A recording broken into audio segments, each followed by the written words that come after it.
Shalom Bapak Ibu yang terkasih dalam nama Tuhan Yesus. Saya akan membacakan satu bagian firman dari Mazmur pasal yang ketiga. Mazmur Daud ketika ia lari dari Absalom anaknya. Ya Tuhan, betapa banyaknya lawanku.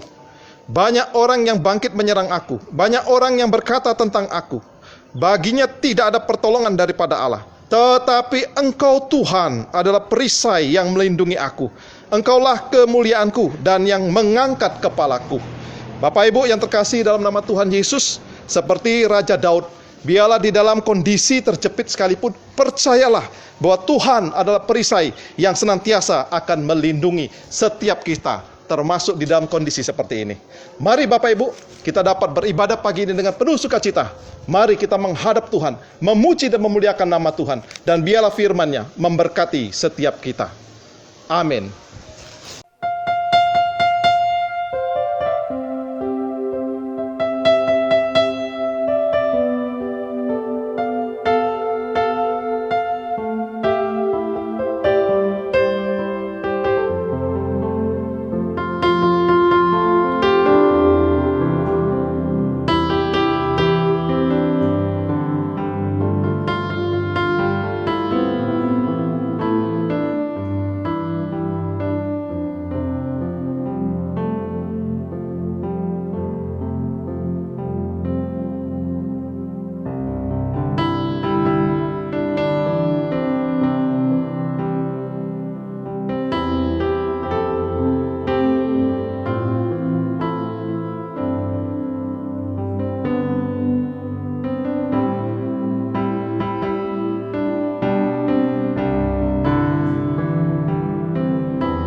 Shalom jemaat yang terkasih di dalam Tuhan Yesus.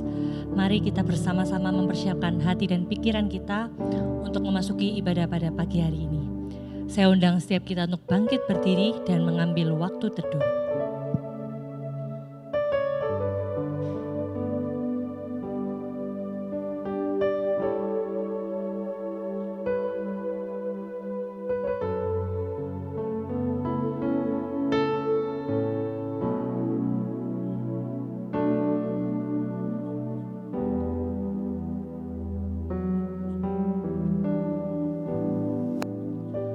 Mari arahkanlah hatimu kepada Tuhan dan beribadahlah kepadanya dengan meyakini bahwa pertolongan kita adalah datangnya dari Tuhan yang menjadikan langit dan bumi, yang tidak pernah meninggalkan hasil perbuatan tangannya. Turunlah atas kita sekalian kasih karunia dan damai sejahtera dari Allah Bapa, Allah Anak, dan Allah Roh Kudus menyertai ibadah kita hari ini. Amin. Mari dengan tetap bangkit berdiri, bersama-sama kita pujikan puji-puji. Kita naikkan pujian bagi Tuhan Yesus Kristus, Juru Selamat kita satu-satunya dan selamanya. Puji-puji, Yesuslah Juru Selamatku. Segala bumi masyurkan namanya. Puji-puji, Yesus yang sudah bertata. Berilah hormat, muliakan namanya. Yesus selalu menggembalakan kita. Siang malam kasih-Nya pun serta. Puji-puji dan masyurkanlah kasih-Nya. Puji Yesus selama-lamanya.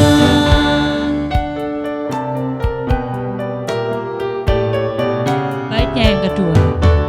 Puji-puji, Yesuslah Juru Selamatku. Tentara surga bersorak gembira. Puji, puji, Juru Selamatku yang mulia, Yesus Tuhan, Raja Immanuel. Dengan kuasanya Yesus segera kembali, kuasa mulia bagimu selamanya. Puji, puji, dan masyurkanlah kasih-Nya. Puji Yesus selama-lamanya. Masuklah melalui pintu gerbangnya dengan nyanyian syukur, ke dalam pelatarannya dengan puji-pujian. Bersyukurlah kepadanya dan pujilah namanya. Mazmur pasalnya yang ke-100 ayatnya yang ke-4. Demikian firman Tuhan yang melandasi ibadah kita pada pagi hari ini. Jemaat dipersilakan duduk kembali. Jemaat sekalian, kalau kita boleh menyadari bahwa Tuhan selalu menyertai kehidupan setiap kita, namun seringkali kehidupan kita masih dipenuhi dengan berbagai dosa dan kesalahan. Begitu banyak dosa dan pelanggaran yang kita lakukan, namun dengan segala kerendahan hati, marilah kita datang ke hadirat Tuhan, memohon Tuhan untuk melayakkan kita, menyentuh hati kita, dan mengubahkan kehidupan kita.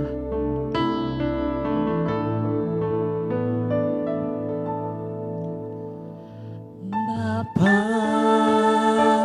sentuh hatiku, ubah hidupku menjadi yang baru, bagai emas yang murni. Kau membentuk bejana hatiku. Bapa, ajarku mengerti sebuah kasih yang selalu memberi, bagai air mengalir yang tiada pernah berhenti.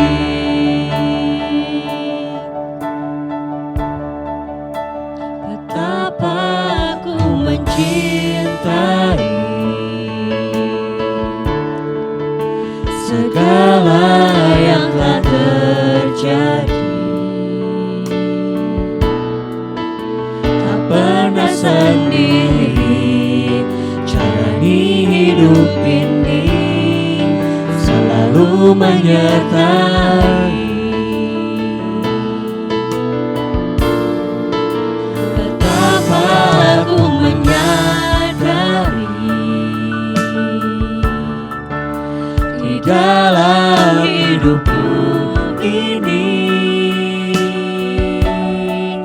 Kau selalu memberi rancangan terbaik oleh karena kasih.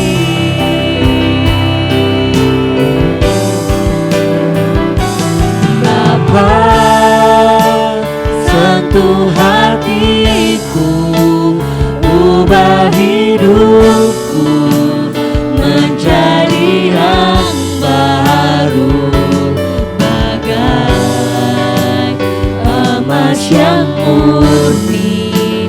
Kau membentuk bejana hatiku. Bapa, ajarku mengerti sebuah kasih yang selalu memberi, bagai air mengalir yang tiada pernah berhenti, bagai air mengalir yang tiada pernah berhenti. Mari kita masuk di dalam doa. Bapa kami yang bertahta di dalam kerajaan surga, Kami berterima kasih Tuhan atas anugerah penyertaan-Mu sehingga kami bisa ada hingga hari ini. Tuhan, Engkau Allah yang Maha Tahu. Engkau Allah yang memegang setiap kehidupan kami. Begitu banyak Tuhan dosa dan kesalahan yang telah kami lakukan di dalam kehidupan kami. Pada saat ini Tuhan, kami mau datang ke hadirat-Mu, memohon pengampunan-Mu atas pelanggaran-pelanggaran yang telah kami lakukan, khususnya selama 1 minggu ini. Tuhan, ajarkanlah kami, supaya hidup kami bisa surut dengan kehendak-Mu. Terlebih lagi Tuhan, ubahkanlah hati kami, ubahkanlah hidup kami.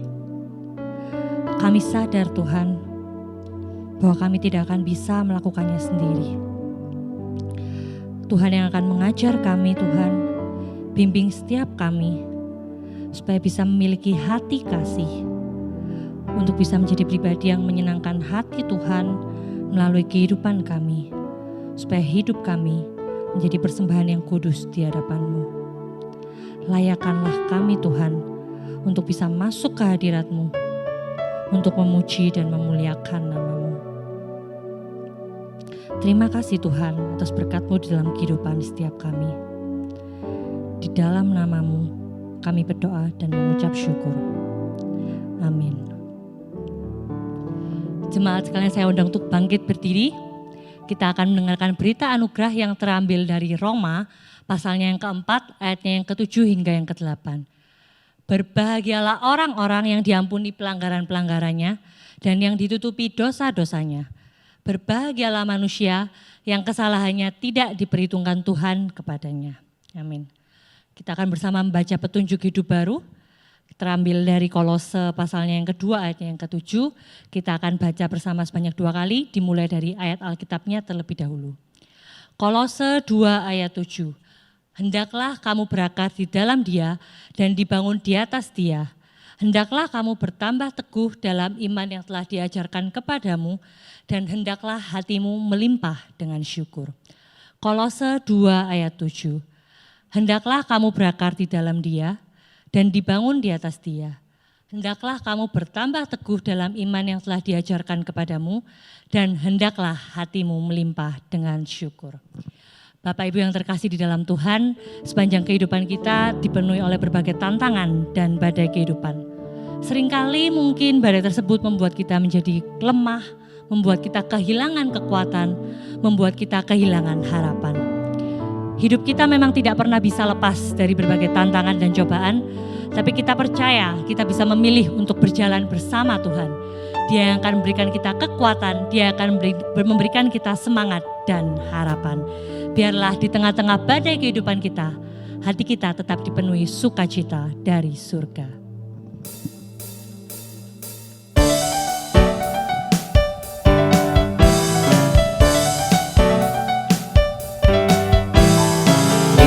Sukacita surga, itulah kekuatan bagi jiwa. Ku dapat rasakan kasih-Nya di tengah badai yang bergelora. Terima sukacita surga, itulah kekuatan bagi jiwa. Ku dapat saksikan kuasa-Nya, taklukkan badai yang bergelora. Haleluya,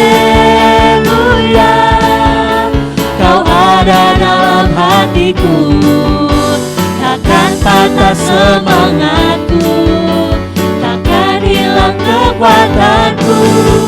Haleluya, ku mau bersorak bagimu, sukacita surga nyata penuhiku. Kita pujikan bersama-sama baitnya yang kedua. Terima sukacita surga, itulah kekuatan bagi jiwa. Ku dapat saksikan kuasa-Nya, taklukkan badai yang bergelora. Haleluya, Kau ada dalam hati patah semangatku, takkan hilang kekuatanku. Haleluya, ku mau bersorak bagimu. Sukacita surga nyata penuhiku. Haleluya, kau ada dalam hatiku. Haleluya, kau ada dalam hatiku. Takkan patah semangatku, takkan hilang kekuatanku. Haleluya, ku mau bersorak bagimu. Sukacita surga nyata penuhiku.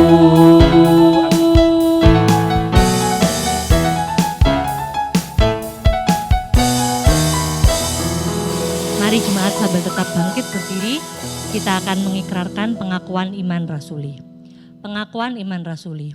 Aku percaya kepada Allah, Bapa yang Maha Kuasa, Khalik langit dan bumi, dan kepada Yesus Kristus, anaknya yang tunggal Tuhan kita, yang dikandung dari Roh Kudus, lahir dari anak darah Maria, yang menderita sengsara di bawah pemerintahan Pontius Pilatus, disalibkan, mati dan dikuburkan, turun ke dalam kerajaan maut.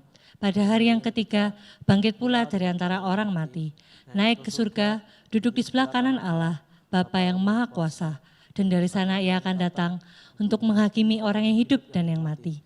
Aku percaya kepada Roh Kudus, gereja yang kudus dan am, persekutuan orang kudus, pengampunan dosa, kebangkitan tubuh, dan hidup yang kekal. Amin. Jemaat dipersilakan untuk duduk kembali. Mari kita persiapkan hati dan pikiran kita untuk menerima kebenaran firman Tuhan. Biarlah hidup kita menjadi bejana yang siap dibentuk dan disempurnakan, terutama sebagai satu keluarga di tengah pandemi. Bagaikan bejana siap dibentuk, demikian hidupku di tanganmu. Dengan urapan kuasa Roh-Mu, ku dibaharui selalu. Jadikanku Allah dalam rumah-Mu, inilah hidupku di tangan-Mu. Bentuklah seluruh kehendak-Mu, pakailah sesuai rencana-Mu. Mau seperti-Mu Yesus, mau seperti-Mu Yesus, disempurnakan selalu dalam segenap jalanku, memuliakan nama-Mu.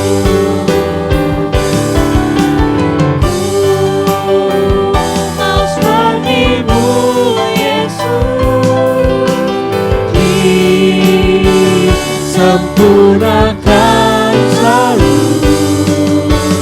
dalam segenap jalanku, memuliakan nama-Mu, memuliakan nama-Mu.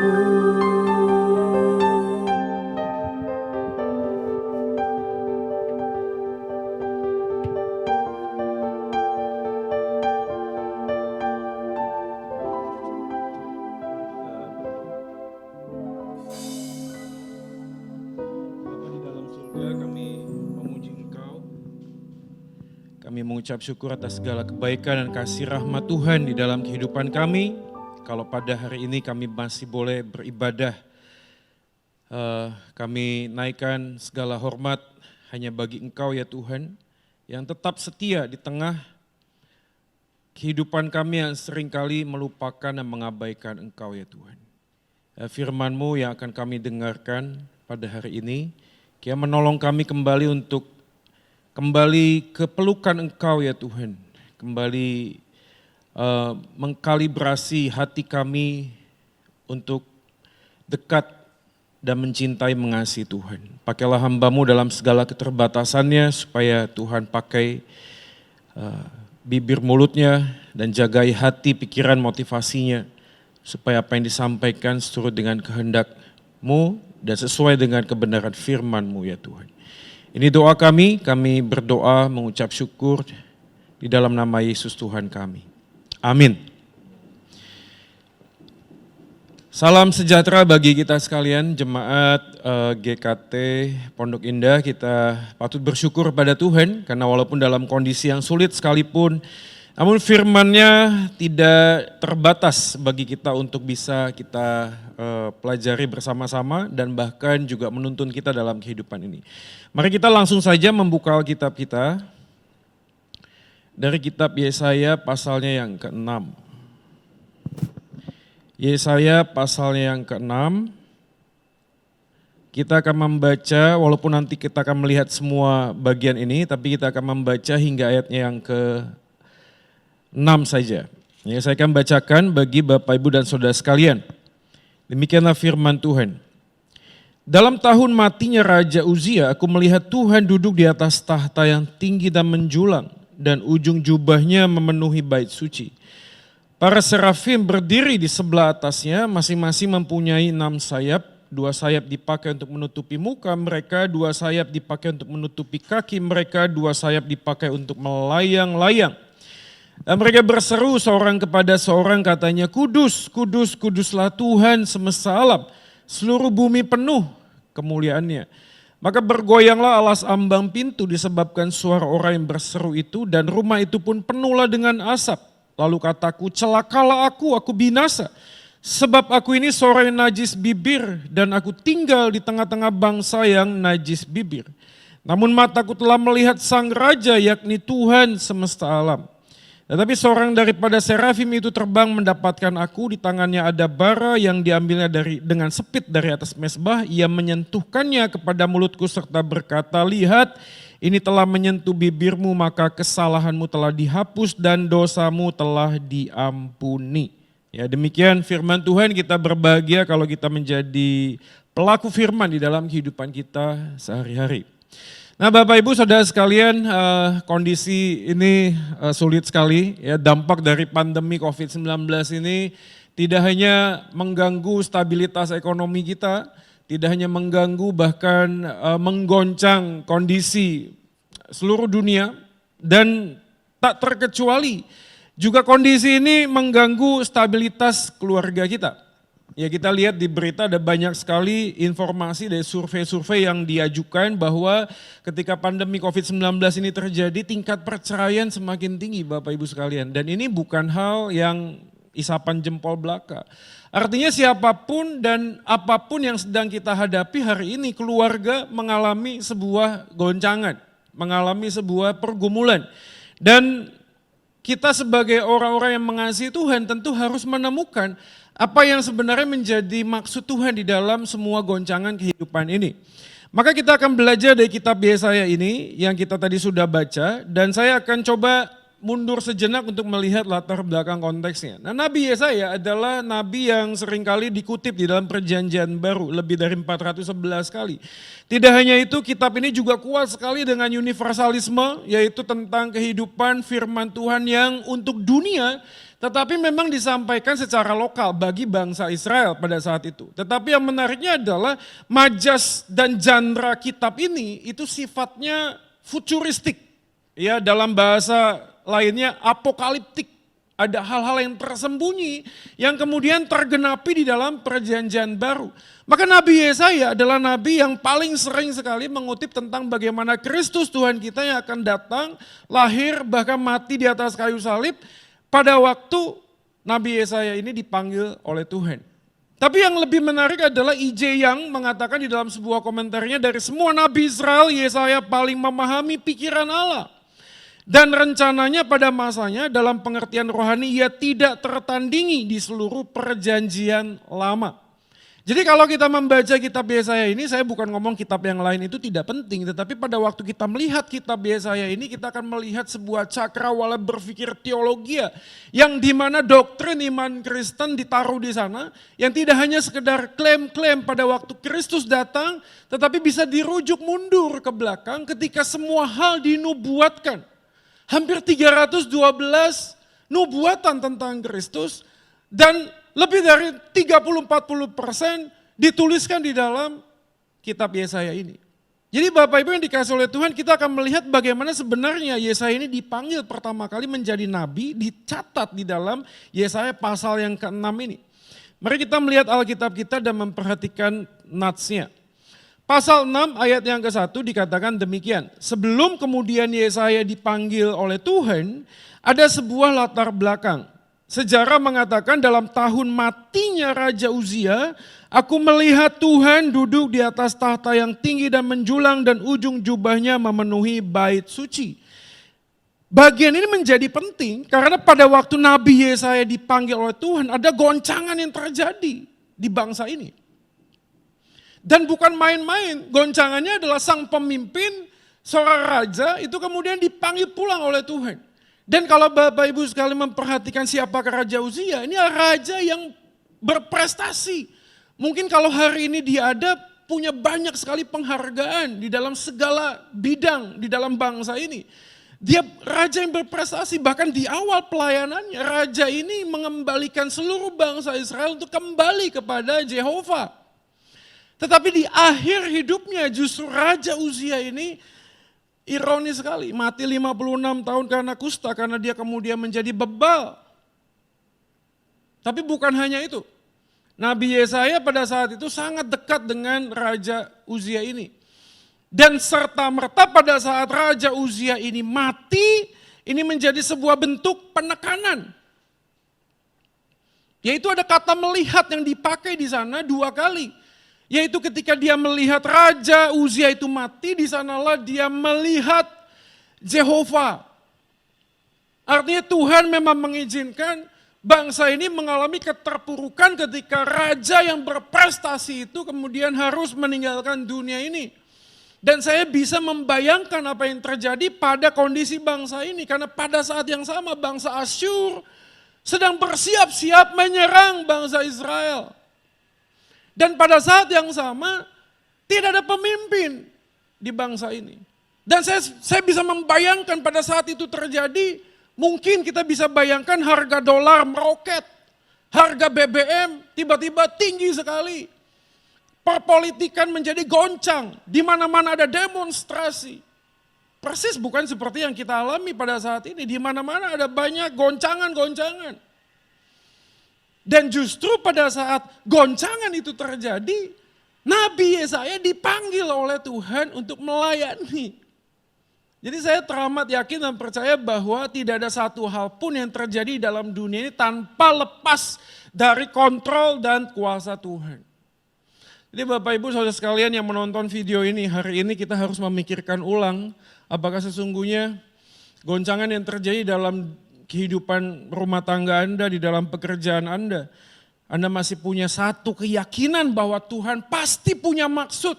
Karena jauh sebelum kejadian hari ini, bangsa Israel pun mengalami goncangan yang sangat amat dahsyat. Kemakmuran, kesuksesan yang diimpikan oleh bangsa ini, kemudian menukik tajam, terpuruk sampai titik yang terakhir. Dan saat itulah Yesaya melihat sang raja. Pelajaran pertama ketika goncangan dalam keluarga terjadi adalah who is the king in your family? Siapakah raja di dalam keluarga kita? Karena kondisi yang seperti ini saya seringkali berbincang dengan beberapa rekan, beberapa orang, ini orang Kristen. Lalu kemudian mengalami banyak hal yang terjadi, lalu dia bertanya, kok kenapa ya keluarga saya begini? Lalu saya berbincang-bincang pada dia dan menemukan bahwa kita ini tidak lagi menemukan ordo yang jelas di dalam keluarga. Bapak Ibu dan saudara sekalian, kita harus memahami bahwa ketika Tuhan menciptakan manusia dan mendesain sebuah pernikahan, Dia bukan hanya mendesain bagi kemuliaan namanya sendiri, tapi dia mendesain by purpose dengan sebuah tujuan. Dan demi tujuan itu bisa tercapai, Tuhan itu membuat aturan main. Adam diciptakan dari tangan Allah sendiri. Dia yang the first man born in this earth. Lalu kemudian Hawa diambil dari Adam. Jadi secara relasi kita sudah bisa melihat memang di dalam Efesus pasal 5, laki-laki di bawah Kristus, maka hai wanita tunduklah kepada suamimu. Tapi suami kasihilah istrimu. Jadi ordo ini sudah jelas, jangan diganti-ganti. Ketika diganti, maka pasti akan chaos keluarga ini. Maka muncul pepatah dunia kan mengatakan kalau ada uang abang di saya, nggak ada uang abang di... Ya betul sekali. Ya, saya bisa menerawang pikiran Anda hari ini. Abang ditendang kan. Dan kita menghormati suami kita bukan karena dia adalah orang yang memang dipercaya menjadi pemimpin. Bapak Ibu saya pernah kasih ilustrasi ini kan, kalau Bapak Ibu lihat di luar sana ada banyak polisi, maaf mungkin secara fisik tidak layak jadi polisi mungkin. Badannya terlalu gemuk, kalau ada maling dia nggak bisa lari. Ada lagi polisi yang mungkin terlalu tipis. Kalau ada maling berantem kalah dia. Lalu Anda berpikir bagaimana mungkin ini bisa jadi polisi, tapi faktanya ada. Tapi menariknya walaupun dia tidak bisa melakukan fungsinya dengan baik, toh kita diminta untuk apa? Menghormati polisi. Why? Bukan karena by function, tapi statusnya adalah polisi. Papa kita adalah ayah di tengah keluarga. Apapun yang terjadi dalam pekerjaannya hari ini, keterpurukan apa, Anda tidak bisa menuntut harus pergi, harus ini, harus ada perubahan, betul memang. Tapi jangan sampai perubahan itu mengurangi rasa respekmu kepada papamu. Demikian juga laki-laki, pada saat yang sama juga menjadi nakoda di dalam bahtera rumah tangga. Apa yang harus kita lakukan? Mengasihi istri kita. Karena gini, begitu ada goncangan, respon kita terhadap sebuah goncangan itu pasti berbeda-beda, betul ya? Apalagi sekarang mama-mama, ibu-ibu ada yang sudah jualan online, sambil dampingi anak sekolah. Ya, saya punya anak 10 tahun dan 6 tahun, saya tahu rasanya gimana jadi guru sekaligus ibu rumah tangga. Ya, ini kan efek domino, betul nggak? Gitu. Anaknya stres, mamanya ikut stres, suaminya lihat mamanya ikut stres juga. Bahkan semua binatang-binatang di dalam rumah saya ikut stres melihat kami di dalam rumah. Dan ini yang terjadi, satu dengan yang lain akhirnya atmosfer di dalam keluarga tidak lagi hangat.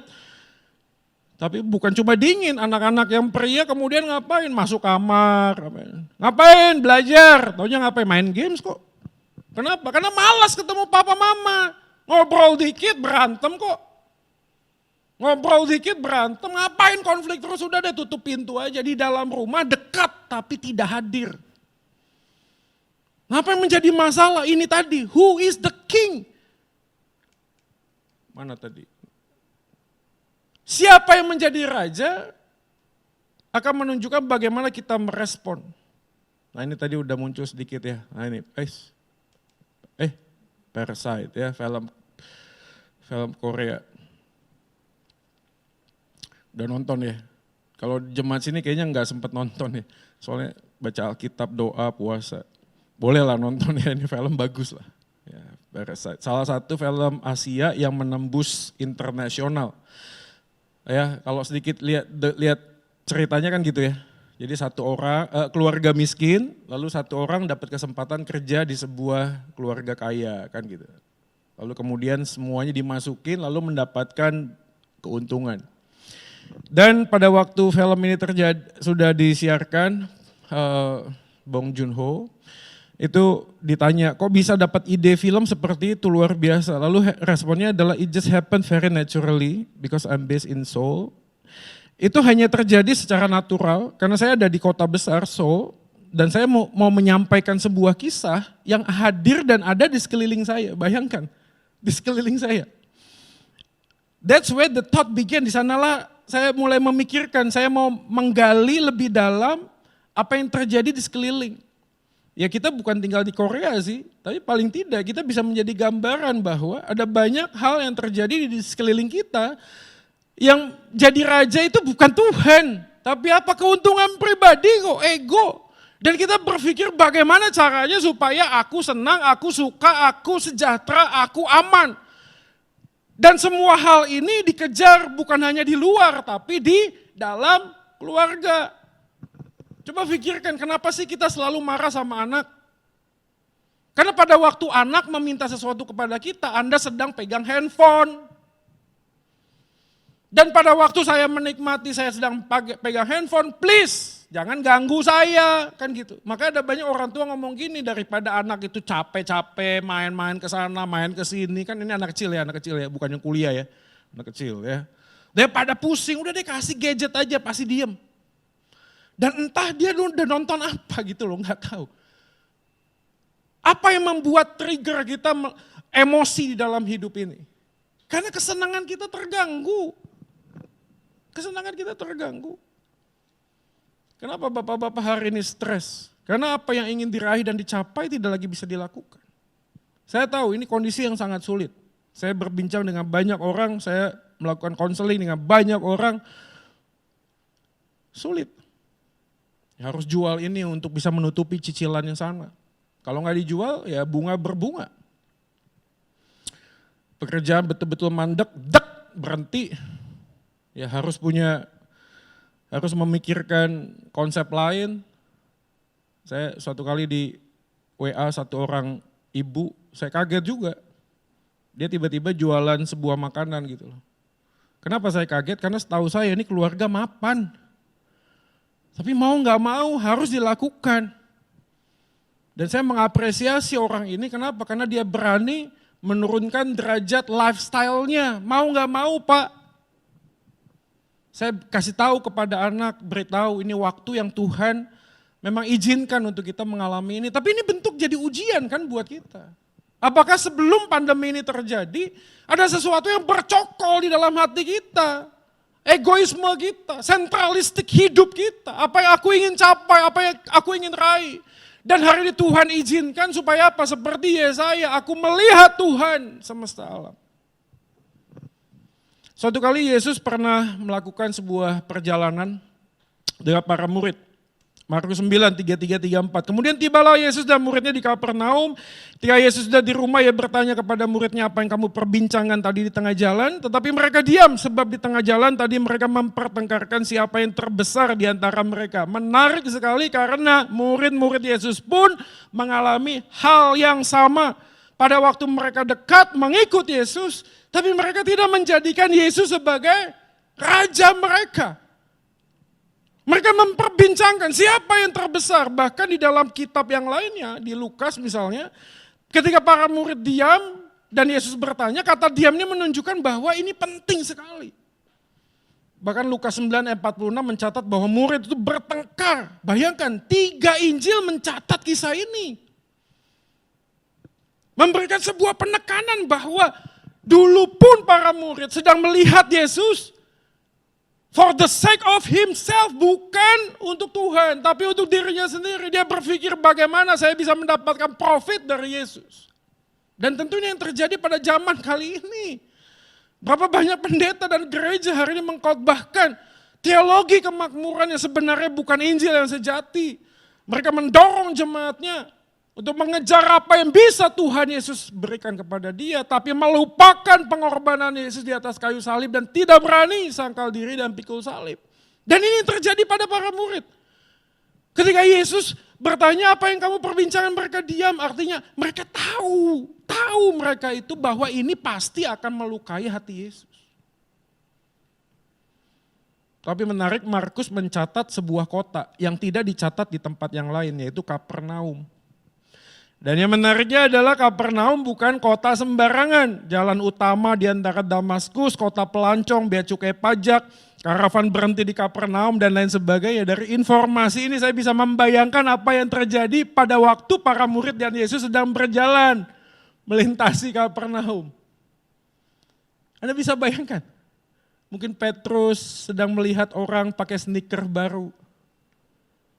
Lihat tuh, keren gak? Wih, cakep banget. Mungkin murid yang lain lihat jam Rolexnya orang, bling-bling. Mungkin yang lain lihat ada mobil Alphard bagus, ada Lambo, ada gaya hidup yang sangat luar biasa. Mereka tertawa terbahak-bahak sambil tuker duit dolar. Dan para murid ketika melihat semuanya itu kemudian mempertengkarkan, gua nanti pasti punya. Yesusku bisa melakukan itu semua kok. Tapi itu awal saya berpikir demikian, tapi pada waktu saya mengekspos bagian lebih dalam ternyata bukan begitu. Bukan apa yang mereka lihat yang menentukan isi hati. Tapi justru isi hati mereka menentukan bagaimana mereka melihat. Bapak Ibu paham maksudnya ini? Bukan karena lihat Rolex, lihat ini, lihat itu, lalu mereka terdorong untuk punya hal yang sama. Bukan.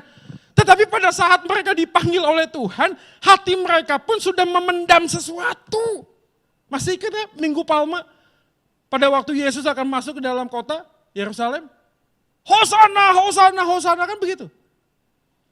Tapi Yesus merespon apa? Engkau hari ini memuji aku demikian padahal aku akan diserahkan untuk masuk ke dalam penderitaan.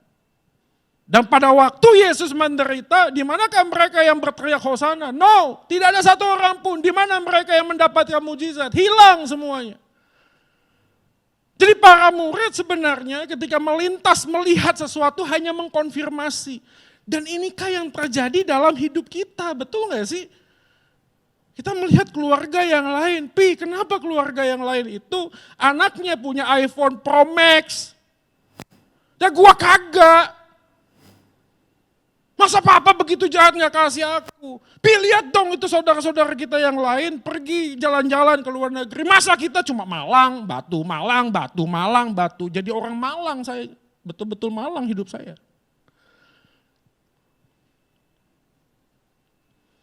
Para istri lihat Instagram, betul? Betul gak sih? Hari ini kita diminta oleh Tuhan untuk memikirkan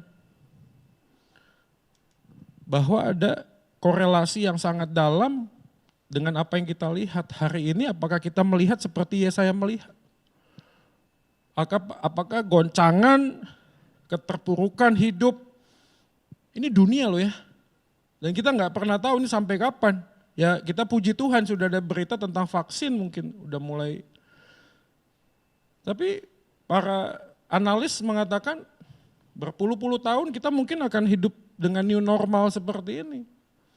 Artinya untuk start awal saja kita tidak bisa memulai dengan Tuhan sebagai Raja, bagaimana mungkin kita bisa menjalani hari-hari kita berikutnya. Jangan sampai pada satu titik tertentu suami dan istri sudah apa? Ilfil. Kalau sudah ilfil, waduh, susah deh. Bapak Ibu Saudara sekalian, kalau Anda menonton video ini bersama dengan suami atau istri Anda, coba pegang tangannya, coba. Dan tanyakan, kapan terakhir kali engkau menyentuh pasanganmu? Mungkin hari ini Tuhan bilang apa? Turunkan egomu. Taruh Raja, Yesus sebagai Raja. Dan pernikahanmu tidak kebetulan. Pernikahan adalah sebuah panggilan. Maka dia yang memanggil, dia akan memampukan engkau untuk menjalani semua perjalanan hidup dalam keluarga. Walaupun harus melewati gunung yang tinggi samudra raya. Bersama dengan Yesus Anda tahu ada purpose, ada tujuan. Dan kesanalah aku akan tiba bersama dengan pasanganku dan anak-anakku. Aku akan bawa sampai kepada tujuan yang akhir. Your final destination will determine your direction of life. Destinasi akhirmu, tujuan hidupmu yang terakhir akan menentukan bagaimana arah hidupmu hari ini. Yang mencintai dua orang dalam relasi dan waktu yang sama sebenarnya tidak mencintai keduanya. Karena yang sedang ia cintai adalah dirinya sendiri. Hari ini saya posting di Instagram, tanpa kasih Yesus semua manusia sejatinya adalah bucin. Tahu bucin ya? Nanti googling dulu ya. Budak cinta. Karena kita tunduk bukan kepada Kristus tapi kepada cinta. Tapi ingat bahwa kekristenan mengikat pernikahan tidak dengan cinta. Tapi dengan apa? The covenant. Dengan perjanjian. Aku berjanji, aku akan mengasihi engkau. Karena cinta dengan rasa selalu akan naik turun. naik turun. Tapi ketika aku sudah berjanji kepada Allah, maka Allah yang setia akan menolong saya untuk setia sampai pada akhir. Kita mendua hati bukan karena kita tidak cinta Tuhan, tapi karena kita mencintai diri kita dan ambisi kita lebih daripada kita mencintai Tuhan. Saya cepat saja. Lalu kemudian saya melihat ada malaikat yang terbang dan menutupi tangan, kakinya, dan 2 sayap dipakai untuk terbang, lalu mengatakan, kudus, kudus, kuduslah Tuhan. Kata 3 kali kata kudus ini menunjukkan tidak hanya sekedar tentang Tritunggal, Trinitas, tetapi lebih daripada itu, bahwa menunjuk kepada pribadi Allah yang luar biasa. Bahkan pada saat itu, dia melihat ayat 6, serafim terbang mendapatkan aku, di tangannya ada bara, diambilnya dengan sepit di atas mezbah. Lalu kataku, celakalah aku binasa.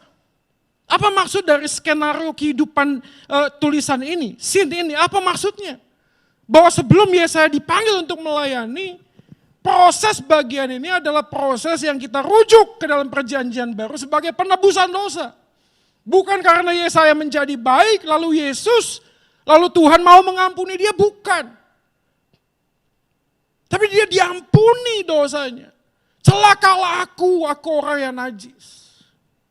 Tapi Tuhan mau mengampuni dosa Yesaya. Dan pada saat itulah dia memahami bahwa untuk bisa memuliakan sang raja,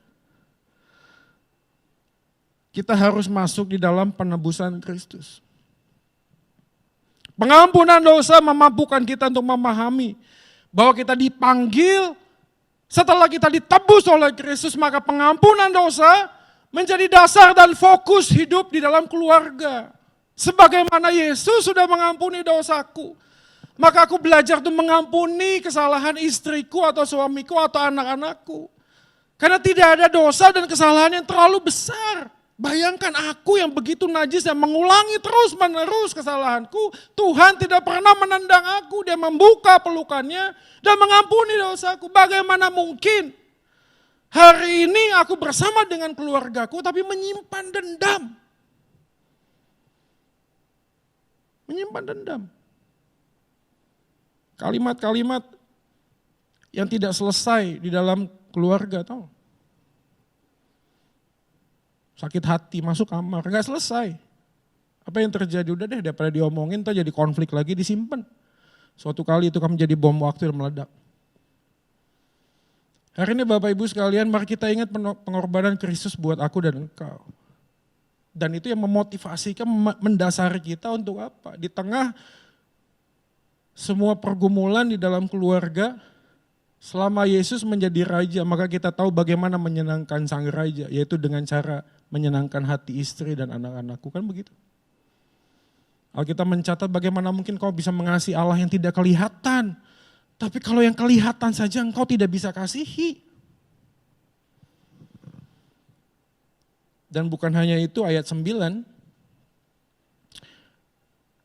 ketika Yesaya diutus dikatakan, pergilah katakanlah kepada bangsa ini. Dengarlah sungguh-sungguh tapi mengerti jangan. Lihatlah sungguh-sungguh menanggap jangan. Buatlah hati bangsa ini keras, buatlah telinganya berat mendengar dan seterusnya. Saya kalau jadi Yesaya dengar Tuhan ngomong begitu, saya angkat tangan. Saya bilang ini, maaf Tuhan, interupsi. Ini saya diutus kepada bangsa yang gak akan ngedengerin saya. Yang bener aja, kalau memang dia gak akan ngedengerin saya ya sudah gitu loh. Sudah gak usah diomongin sekalian. Ini saya bongkar rahasia ya, ini rahasia ya antara kita aja ya yang nonton ini ya. Jangan kasih tahu yang lain ya. Sebagai hamba Tuhan, ini saya ngomong di depan video ini ya. Susahnya minta ampun loh. Saya cuma lihat satu cowok yang pakai masker, jaketnya hitam depan saya.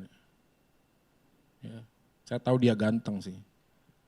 Kalau belum punya pacar saya doain supaya cepat dapat jodoh lah. Ya, kerjanya lihat bayangin dia berdiri loh 1 jam. Gak gampang, kadang saya bertanya Tuhan, ini ada yang respon gak sih ngomong kayak gini nih. Tapi ini sama seperti Yesaya. Diutus kepada bangsa, ya mungkin gak ada respon apapun. Tapi yang menarik buat saya adalah, pergi katakanlah kepada bangsa ini. Artinya adalah ketika Yesaya dipanggil, Tuhan seakan-akan berkata kepada Yesaya, tugas mau kasih tahu bangsa itu. Bertobat tidak bertobat, mendengar tidak mendengar itu bukan urusanmu, itu urusanku. Bagimu taat dan setia. Dan saya waktu meresponi bagian firman Tuhan ini saya katakan, yes Tuhan, amin. Saya dipanggil untuk menyatakan firman Tuhan. Saya tidak tahu bagaimana respon jemaat. Tapi buat saya di hadapan Tuhan, Engkau mengerti dan melihat isi hatiku. Aku pengen taat dan setia. Berapa banyak anak Tuhan yang tanya sama saya. Kak Joy kan hamba Tuhan. Coba tanya deh Tuhan, ini pandemi sampai kapan sih? Saya bilang gak tahu. Tapi hari ini berhentilah bertanya kapan berhenti. Bagian kita, panggilan kita adalah taat dan setia. Jadi jangan tanya bagaimana Tuhan perusahaan saya ini bisa recover, jangan. Sudah, taat dan setia, apa yang ada di depan gunakan itu yang kecil, satu langkah kecil gunakan. Ini dia, sebagaimana ranting bertugas untuk melekat pada pokok bukan menghasilkan buah. Demikian kita dipanggil untuk taat dan setia, bukan menentukan hasilnya. Bapak Ibu yang dikasih oleh Tuhan di akhir renungan kita hari ini. Doa saya buat jemaat GKT Pondok Indah. Hari ini yuk kita berderap maju bersama. Bukan hanya Anda kok. Kalau Anda mempunyai kesulitan di dalam keluarga, datang kepada Pak Pendeta, Pak Hendra Liu. Cari komunitas. Karena di sana Tuhan juga bisa menyatakan kehendaknya. Saling mendoakan satu dengan yang lain. Walaupun via Zoom, online, that's okay. Gitu. Kita belajar untuk taat dan setia meresponi panggilan Tuhan. Tetap berdoa buat penginjilan. Saya punya teman misionari, lockdown dia gak bisa balik lagi dia ke China. Gak bisa balik lagi. Dan apa yang kita lakukan hari ini, kita buat di medsos, beritakan kebenaran. Untuk apa? Mengajak para netizen. Gak cuma buat hoax, buat apa, enggak, yuk kita ajak ngapain, kita doa bersama buat suku-suku terabaikan. Misi Tuhan tetap harus dijalankan walaupun situasi sangat sulit. Karena Allah kita adalah Allah yang tidak terbatas. Bagi para suami, ayo tekun. Apa yang ada di depan kita kerjakan. Sulit memang. Istri-istri hormati suamimu bukan karena dia punya duit, bukan karena pekerjaannya lancar, bukan. Tapi karena Tuhan percayakan dia sebagai imam, sebagai pemimpin dalam rumah tanggamu. Para anak hari ini belajar untuk tidak menuntut kepada orang tua. Tapi mengambil waktu setiap hari. Sebutkan nama mereka dalam doamu. Hal yang kecil dan sederhana. Taruh mereka di dalam hatimu, dalam doamu. Mereka pun sedang mengalami pergumulan yang sulit. Dan bagi gereja Tuhan di tempat ini saya yakin, Tuhan yang memanggil gereja ini, Tuhan pasti akan memeliharanya. Dalam kondisi yang sulit seperti ini, gedung gereja semua kosong. Tapi kami percaya bahwa berita firman Allah akan tetap dikabarkan ke berbagai macam tempat. Mari kita berdoa. Inilah hidup kami. Sebagai keluarga kami datang menghadap kepada Engkau. Ampunilah kami karena kami sering melukai hati orang-orang yang kami kasihi. Dan ajarlah kami untuk belajar menaruh Engkau sebagai Raja. Sehingga bukan karena ego kami marah, kami tidak peduli. Tapi karena kami tahu bahwa keluarga ini milik-Mu Tuhan. Maka kami bawa keluarga ini kepada Engkau. Ini doa kami Tuhan, kami serahkan sepenuhnya hidup kami ke dalam tangan-Mu. Demi nama Yesus Tuhan kami gembala yang baik, kepala keluarga kami, kepala gereja ini kami berdoa dan memohon. Amin.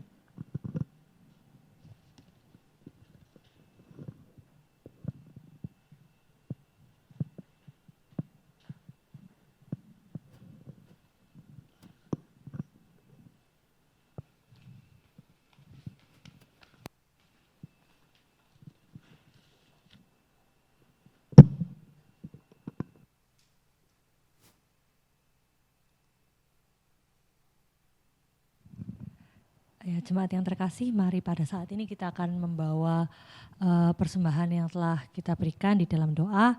Mohon dengan kasih Saudara Riki untuk memimpin kita di dalam doa. Mari kita bersatu dalam doa. Kami mengucap syukur Tuhan atas segala kebaikan Tuhan yang sungguh luar biasa Tuhan. Hingga sampai hari ini Kau masih melimpahkan berkat-berkat-Mu yang sungguh luar biasa dalam setiap kehidupan kami. Ajari kami untuk selalu bersyukur atas segala hal yang telah terjadi Tuhan. Dan Terima kasih juga Tuhan kalau kami juga bisa memberikan persembahan yang terbaik buat Engkau Tuhan.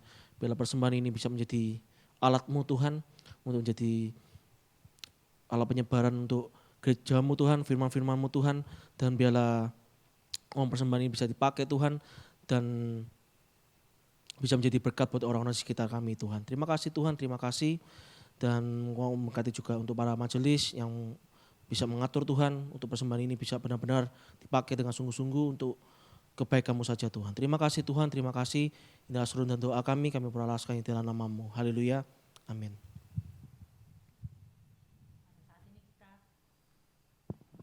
Pada saat ini kita akan bersama masuk ke dalam doa syafaat. Kita akan doakan 3 pokok doa. Yang pertama kita mau bersama berdoa untuk pertumbuhan iman jemaat GKT Nazaret Pondok Indah, supaya bisa tetap terus bersandar kepada Tuhan. Yang kedua kita mau berdoa untuk segenap jemaat yang mungkin sedang lemah tubuh atau sedang sakit. Jika kita tahu namanya, kita bisa doakan juga secara spesifik. Dan yang ketiga kita mau bersama berdoa untuk penanganan COVID-19 di dunia, khususnya di negara kita Indonesia dan di kota kita Surabaya. Mari kita bersama berdoa sambil membuka suara. Bapa yang bertahta dalam kerajaan surga, kami mau bersyukur Tuhan atas penyertaan-Mu di dalam kehidupan setiap kami. Tuhan, pada saat ini kami mau menaikkan pokok-pokok doa kami ya Bapa, terutama untuk jemaat-Mu di tempat ini Tuhan, di GKT Nazaret Pondok Indah ya Bapa. Tuhan, Kau tolong di tengah kesulitan dan badai kehidupan yang sedang kami alami Tuhan, kiranya kami bisa tetap terus mengarahkan hati kami kepadamu. Kami bisa terus berjalan bersama dengan Engkau Tuhan. Kami percaya Tuhan, segala kesulitan yang kami alami Tuhan telah Engkau izinkan Tuhan, dan kami akan bisa melewatinya bersamamu ya Tuhan. Ajarkanlah hati kami ya Tuhan untuk selalu melekat kepadamu. Engkau tolong Tuhan, tumbuhkanlah iman kami kepadamu Tuhan. Hari demi hari Tuhan kami bisa menjadi semakin serupa dengan gambar-Mu ya Tuhan. Tuhan, Kau tolong juga untuk setiap hamba Tuhan untuk di gereja agar bisa bersama-sama Tuhan untuk mengembalakan kami Tuhan, kami bisa bersama berjalan Tuhan untuk bisa mencapai pertumbuhan iman yang lebih baik lagi ya Tuhan. Tuhan, kami juga mau bersama berdoa Tuhan untuk jemaat-Mu di tempat ini yang mungkin sedang mengalami kondisi lemah tubuh maupun sedang sakit. Kiranya Engkau Tuhan yang akan jagai Tuhan mereka satu demi satu. Tuhan, Engkau tolong, Engkau yang tahu Tuhan kondisi tubuh mereka Tuhan, Engkau yang tahu Tuhan penyakit mereka ya Bapa. Jika Engkau izinkan Tuhan, kiranya semuanya Engkau yang akan sembuhkan Tuhan. Engkau yang akan berikan kekuatan sehingga mereka bisa bersama-sama Tuhan terus memuji Engkau dan memuliakan nama-Mu Tuhan melalui kehidupan mereka. Kiranya penyertaan-Mu yang akan berkati mereka, memberikan mereka harapan, memberikan mereka kekuatan dan sukacita Tuhan untuk melewati segala masalah di dalam kehidupan Tuhan, untuk melewati sakit penyakit yang sedang menghadang. Dan Tuhan, pada saat ini Tuhan khususnya kami mau bersama berdoa untuk penanganan COVID-19 Tuhan yang masih berada di sekeliling kami Tuhan hingga hari ini. Tuhan, Kau tolong Tuhan, berikanlah kesadaran Tuhan kepada kami Tuhan untuk bisa menjaga diri dengan baik Tuhan, untuk bisa menyesuaikan diri dengan kondisi yang baru ini Tuhan. Tuhan, Kau tolong juga untuk setiap upaya Tuhan untuk menemukan obat maupun vaksin Tuhan bagi virus ini ya Bapa. Tuhan, Kau tolong sertai Tuhan semua yang terlibat Tuhan di dalamnya ya Bapa. Semoga supaya bisa segera ditemukan dan kami bisa kembali Tuhan ke kehidupan sebelum adanya pandemi ini ya Tuhan. Engkau yang akan menyertai semuanya Tuhan, supaya kami juga bisa bersama-sama kembali berkumpul di tempat ini untuk memuji dan memuliakan Engkau. Tuhan juga tolong Tuhan berkati untuk setiap pemerintah Tuhan, strategi-strategi mereka dalam menangani COVID-19 ini Tuhan, baik dampaknya secara medis, secara ekonomi Tuhan, kami serahkan semuanya ke dalam tangan-Mu. Biarlah Engkau yang akan memimpin mereka di dalam membuat segala kebijakan-kebijakan ya Tuhan, sehingga bisa berjalan dengan efektif dan mencapai tujuannya dengan baik ya Tuhan. Tuhan juga tolong Tuhan untuk setiap tenaga medis yang berada di garda terdepan dalam penanganan COVID ini ya Bapa. Tuhan, Kau tolong berikanlah mereka kekuatan Tuhan, supaya mereka bisa selalu mengerjakan yang terbaik Tuhan, semuanya untuk kemuliaan nama-Mu ya Bapa. Tuhan, Kau tolong berikanlah mereka kesehatan. Tuhan juga tolong berikanlah kekuatan Tuhan kepada keluarga mereka yang mungkin sedang ditinggalkan oleh mereka ya Tuhan. Kiranya bisa bersama-sama bahu-membahu Tuhan, tetap percaya bahwa Engkau yang akan menyertai setiap mereka. Terima kasih ya Tuhan. Inilah pokok-pokok doa kami Tuhan. Pada hari ini kami panjatkan semuanya di dalam nama-Mu. Dalam nama-Mu kami berdoa dan mengucap syukur. Amin.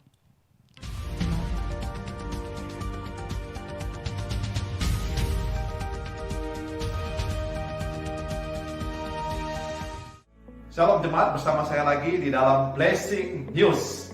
Jemaat yang terkasih, kita bersama-sama mengucapkan terima kasih untuk pelayanan Pak Joy Manik. Kiranya Tuhan memberkati hambanya. Jemaat yang terkasih, pada kesempatan ini kami juga mengucapkan banyak terima kasih kepada seluruh jemaat yang sudah memberikan persembahan bagi gereja kita, baik itu kantong kolekte, baik itu perpuluhan, baik itu syukur, dan juga pelayanan diakonia. Jemaat yang terkasih, doa saya kiranya Allah senantiasa memberkati dan memelihara kehidupan setiap kita. Bagi Bapak Ibu yang ingin memberikan persembahan seperti biasa, dapat ditransfer melalui rekening gereja, baik BCA maupun Mandiri, dan bisa juga melalui QR Code ini, ya, melalui QR Code ini. Bapak Ibu, kiranya ini menjadi perhatian bagi setiap kita.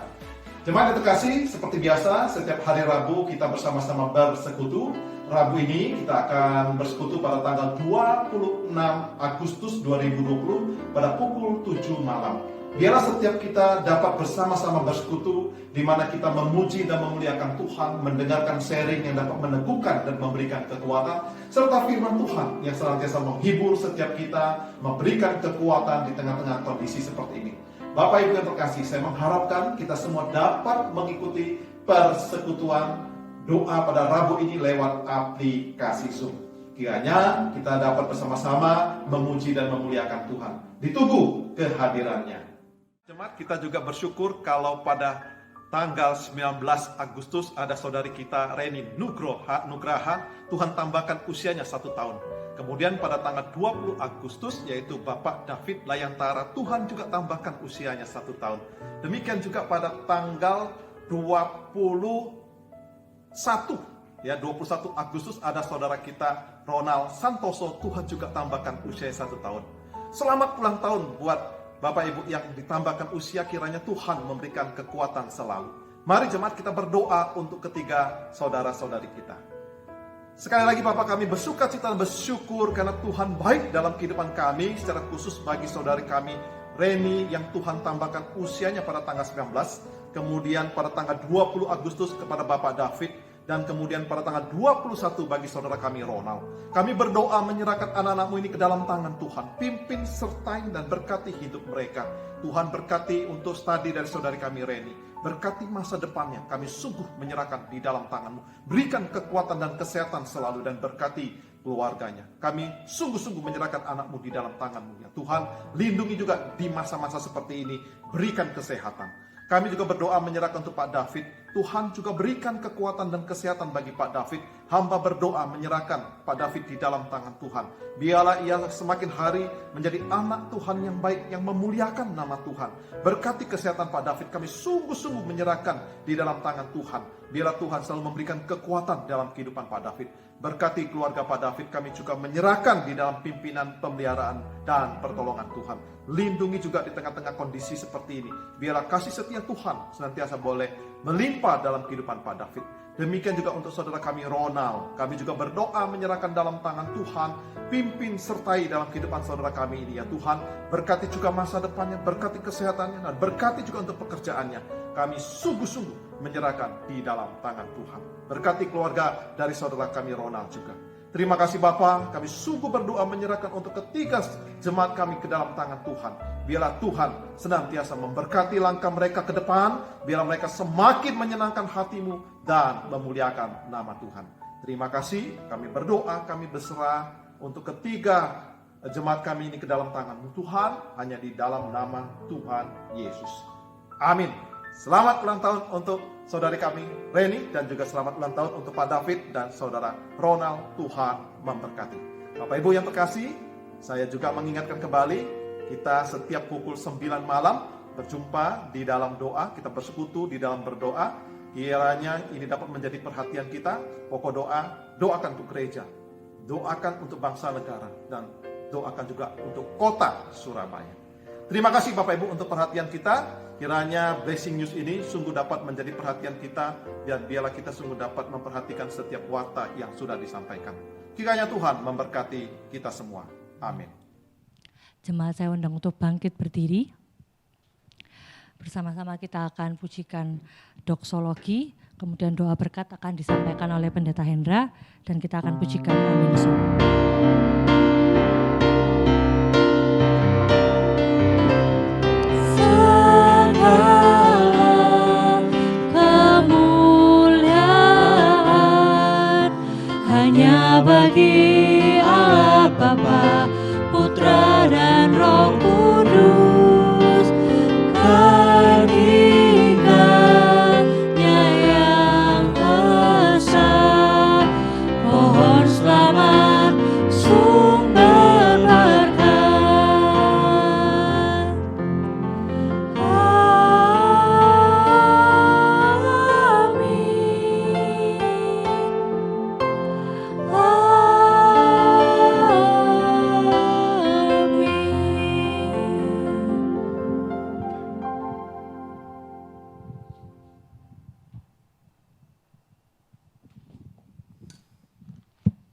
Jemaat yang terkasih, biarlah kebenaran firman Tuhan pagi ini sungguh dapat memberikan kekuatan dalam hidup kita maupun dalam keluarga kita. Biarlah dalam kehidupan kita dan keluarga kita terus memandang kepada Kristus. Dan biarlah Tuhan kita Yesus Kristus senantiasa menjadi yang utama di dalam kehidupan keluarga kita. Mari Bapak Ibu arahkan hatimu kepada Tuhan dan terimalah berkat-Nya.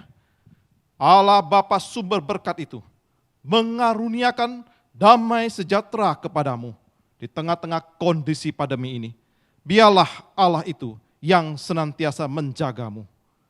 Dan kasih karunia Yesus Kristus senantiasa meneguhkan imanmu di dalam pimpinan, pemeliharaan dan Roh Kudus-Nya yang kudus, yang senantiasa menyertai engkau dari saat ini sampai selama-lamanya. Amin.